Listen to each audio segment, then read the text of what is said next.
हाँ तो ठीक है बेटा, लास्ट टाइम पे डायोड करंट इक्वेशन की बात चल रही थी, वहीं से हम लोग स्टार्ट करते हैं और उसके न्यूमेरिकल्स देखेंगे हम लोग। और फिर आज जो पीएन जंक्शन डायोड में जो डिप्लेशन लेयर बनती है, उसमें कैपेसिटेंस का रोल कैसे इंट्रोड्यूस हो जाता है, इस चीज को हम लोग समझेंगे। दो तरीके के कैपेसिटेंस डिस्कस करेंगे। तो first one is your diffusion capacitance and the second one is your transition capacitance. इन दोनों ही कैपेसिटेंस का मटेरियल मैंने पोस्ट किया है क्लासरूम में, तो उसको देखेंगे। लेकिन उससे पहले जहां पर हम लोगों ने लास्ट क्लास छोड़ी थी डायोड करंट इक्वेशन वाली, उससे ही स्टार्ट करें। Let's start with diode current equation.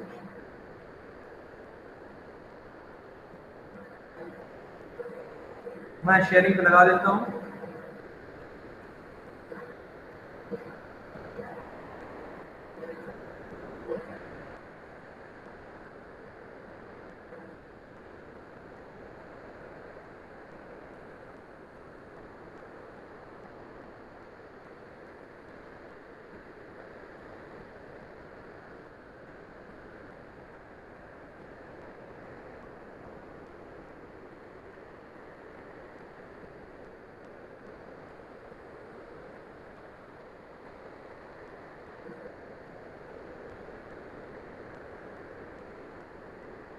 क्या मटेरियल आया नहीं है? यस। तो this is the diode current equation.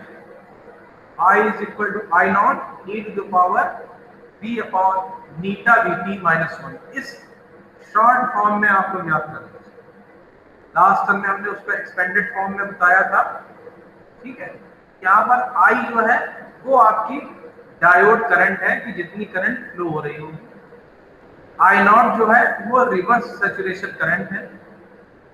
V आपका जो ऊपर न्यूमरेटर में है, ये वोल्टेज अक्रॉस द डायोड है।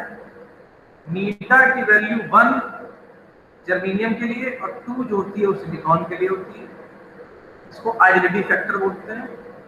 और Vt जो होता है जिसकी वैल्यू Kt अपॉन Q होती है, और इसको हम लोग निकाल लेते हैं। T जो होता है K अपॉन Q करोगे, K की वैल्यू ये बोल्ट्जमैन कांस्टेंट है 1.38 into 10 to the power minus 23 होता है।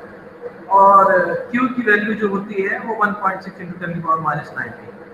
तो K अपॉन जब Q करोगे तो ये T अपॉन 11,600 होगा। और यहाँ पर अगर आप T की वैल्यू 300 रख देते हो, यानी रूम टेम्परेचर पे 27 मान रहे हो, उसमें 273 जोड़ दोगे, तो अप्रॉक्सीमेटली जो Vt है वो आपका 26 मिली वोल्ट के अप्रॉक्स निकल गया है। वो भी हम देखेंगे।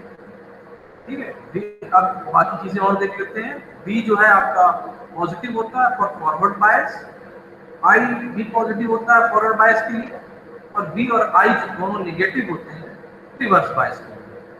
ठीक है, जो I की वैल्यू होती है फॉरवर्ड बायस में मिली एम्पियर में होती है और रिवर्स बायस में माइक्रो एम्पियर में।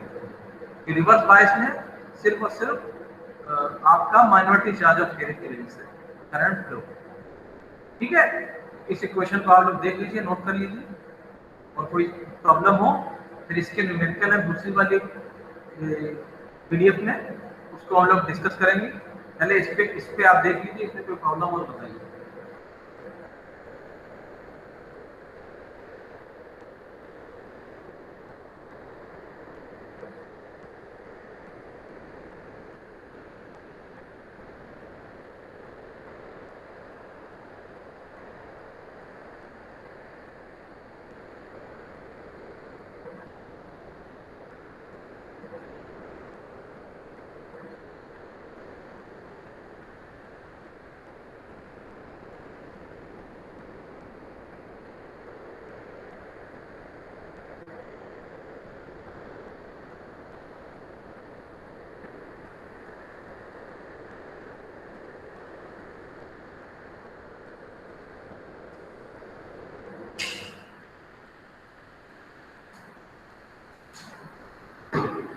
ठीक है, हम लोग नेक्स्ट स्लाइड देखते हैं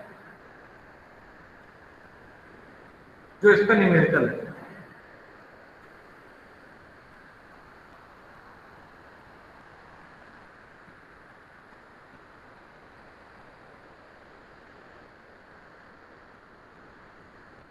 अब पहला जो न्यूमेरिकल है वो यही है कि determine the thermal voltage Vt at 27 degree centigrade. तो इसको आप लोग सॉल्व करिए, जो ये दिया हुआ है T की वैल्यू जो है उसमें 273 में 27 जोड़ देंगे तो ये आपका 300 हो जाएगा। अब ये K की वैल्यू और ये KT अपॉन Q होता है, K अपॉन Q की वैल्यू हम लोगों ने पहले ही निकाली थी, तो T अपॉन 11,600 आता है। ठीक है, आप 300 रखेंगे तो ये अप्रोक्सीमेटली रूम टेम्परेचर पर Vt की वैल्यू 26 मिली वोल्ट हो जाएगी। इसको आप लोग अपनी कॉपी में नोट भी कर लीजिए प्रॉब्लम को, फिर दूसरी वाली प्रॉब्लम पे डिस्कस करते हैं। पहले इसको आप लोग नोट कर लीजिए।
इसमें किसी को कोई दिक्कत?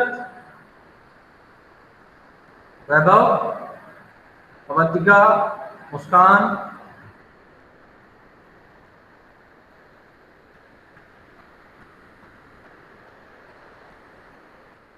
मुस्कान बेटा, यस सर। इसमें इस न्यूमेरिकल में कोई प्रॉब्लम? No sir. ठीक है बेटा, तो हम लोग नेक्स्ट प्रॉब्लम देखते हैं। ठीक है, अब नेक्स्ट प्रॉब्लम है वो ये है, what is the ratio of current for a forward bias of 0.05 volt to the current for the same magnitude of reverse bias। अब मतलब वो ये कह रहा है कि अगर 0.05 वोल्ट का फॉरवर्ड बायस लगाते हैं और एक बार हम रिवर्स बायस में लगाते हैं 0.05 वोल्ट, तो जो आपका जो डायोड की वो बनेगी करंट इक्वेशन, उसमें हम निकालेंगे और ये देखेंगे क्या रेशियो, एक बार फॉरवर्ड बायस के लिए और एक बार रिवर्स बायस के लिए। तो जो आपकी डायोड करंट इक्वेशन होती है वो ये होती है आई नॉट। आई नॉट आपको नहीं बताया गया है, लेकिन आई नॉट जब डिवाइड करेंगे आपको रेशियो निकालना है, वो कैंसिल आउट हो जाएगा।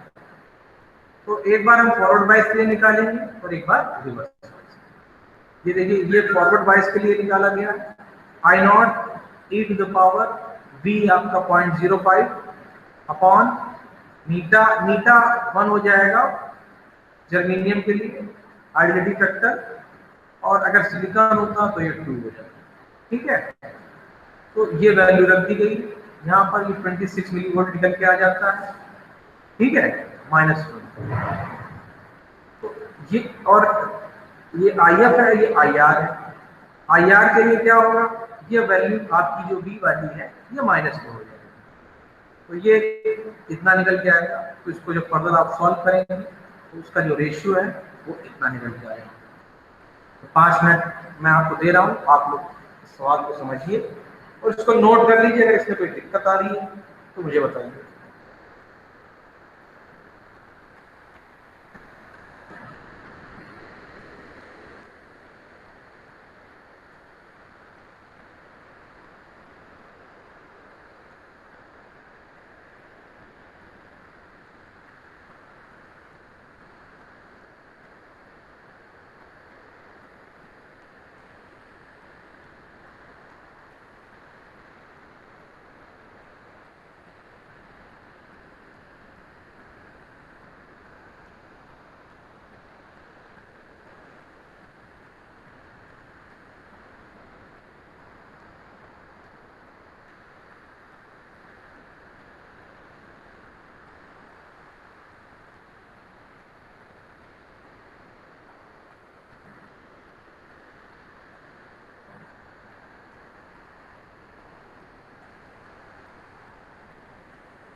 ठीक है, ये प्रॉब्लम हो गई। अब हम लोग नेक्स्ट प्रॉब्लम की तरफ मूव करते हैं। ये डायोड करंट इक्वेशन के बारे में बात हो गई है। अब हम लोग डिफ्यूजन कैपेसिटेंस और ट्रांजिशन कैपेसिटेंस इसके बारे में बात करते हैं।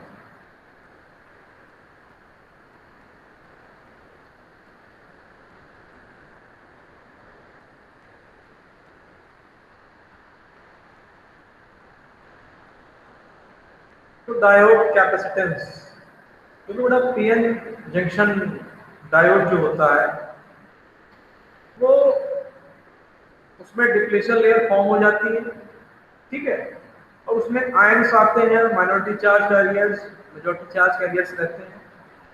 तो जो पी साइड और एन साइड की बाउंड्री होती है वो प्लेट की तरह बिहेव करती है, और आपका जो बीच में पोटेंशियल बैरियर डेवलप हो जाता है तो वो एक तरीके से एज ए कैपेसिटर वर्क करता है।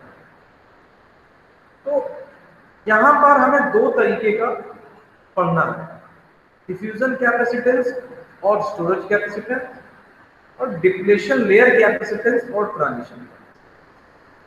तो सबसे पहले हम बात कर रहे हैं डिफ्यूजन कैपेसिटेंस की। ये क्या है?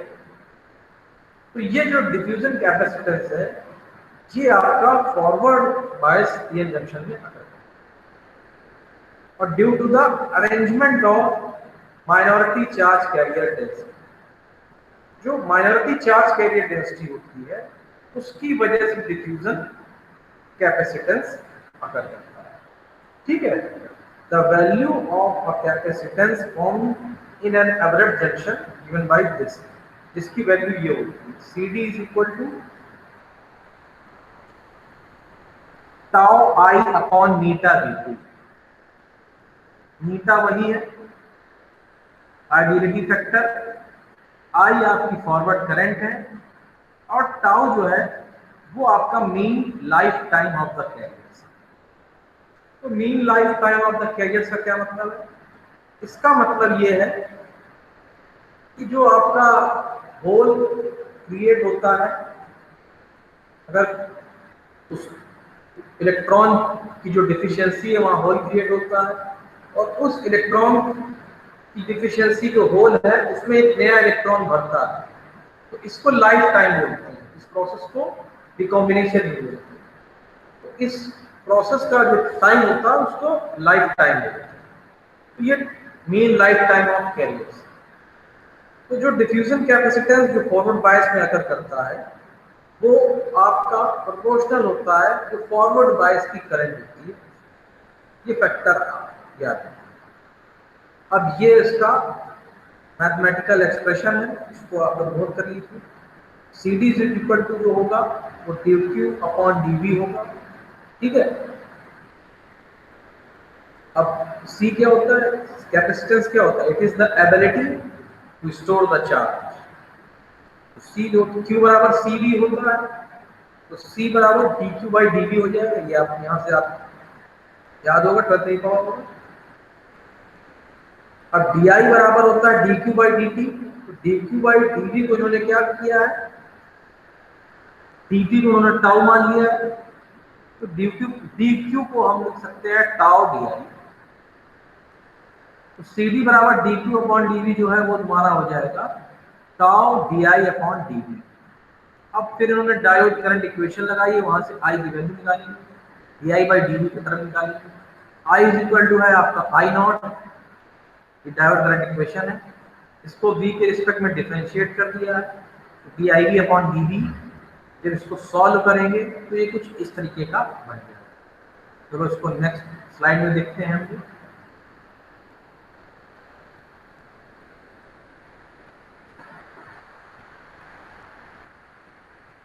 ठीक है, ये आपका I is equal to I naught इस तरह का फॉर्म बनेगा, माइनस आई नॉट करके I प्लस आई नॉट बराबर दिस टर्म। अब D I by D V को जब हम इसको सब्स्टिट्यूट करेंगे तो ये I plus I naught upon eta V T ये आ जाएगा। तो फिर D I by D V निकाला, आई नॉट की वैल्यू छोटी है, आई बड़ी है, तो ये प्लस करने का कोई मतलब नहीं है, उसको इग्नोर कर दिया है। तो ये आपका I upon eta V T. C D जो इज इक्वल टू हो जाएगा आपका D Q by D V, that is equal to tau times D I by D. ठीक है, अब इसकी वैल्यू पुट कर दी है, तो जो डिफ्यूजन कैपेसिटेंस है वो आपका tau I upon Neeta D. ये जो पिछले जो पीछे टर्म बात हुई थी वो उसी का है। ये डिफ्यूजन कैपेसिटेंस आपका फॉरवर्ड वाइज में होता है, वहीं जो आपका ट्रांजिशन कैपेसिटेंस होता है वो reverse wise. The transition capacitance exist in reverse bias condition. In reverse bias condition, the reverse current flow due to minority charge carriers. The majority charge particles, electron in n region and holes in p region moves away from the junction. ठीक है, और depression layer की width इससे क्या होगी, बढ़ेगी। Reverse bias voltage जैसे increase करेंगे उसकी विड्थ बढ़ेगी।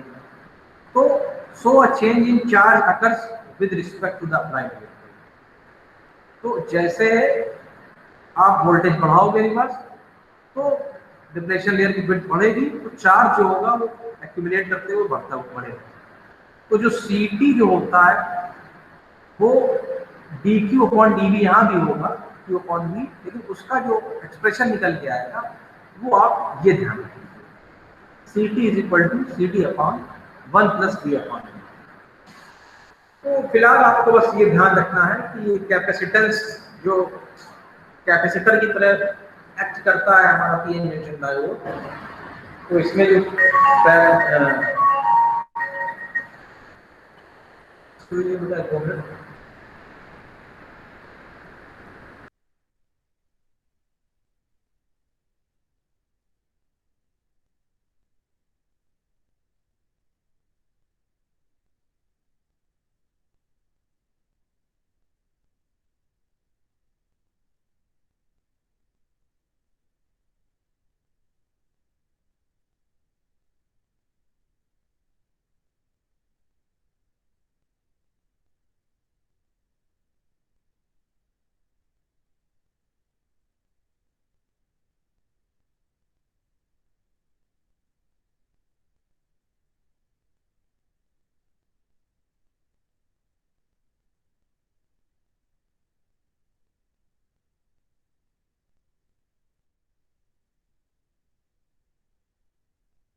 ठीक है बेटा, ये आपका दो तरीके के कैपेसिटेंस डिफ्यूजन कैपेसिटेंस और ट्रांजिशन कैपेसिटेंस हम लोगों ने देखे हैं। तो एक तरह से आपकी जो सेकंड यूनिट है वो भी आपकी कंप्लीट हो गई, 2 यूनिट आपकी हो गई। सेकंड यूनिट में थोड़ा सा क्वेश्चन बाकी है, मैं बता रहा हूँ आपको क्या बाकी है।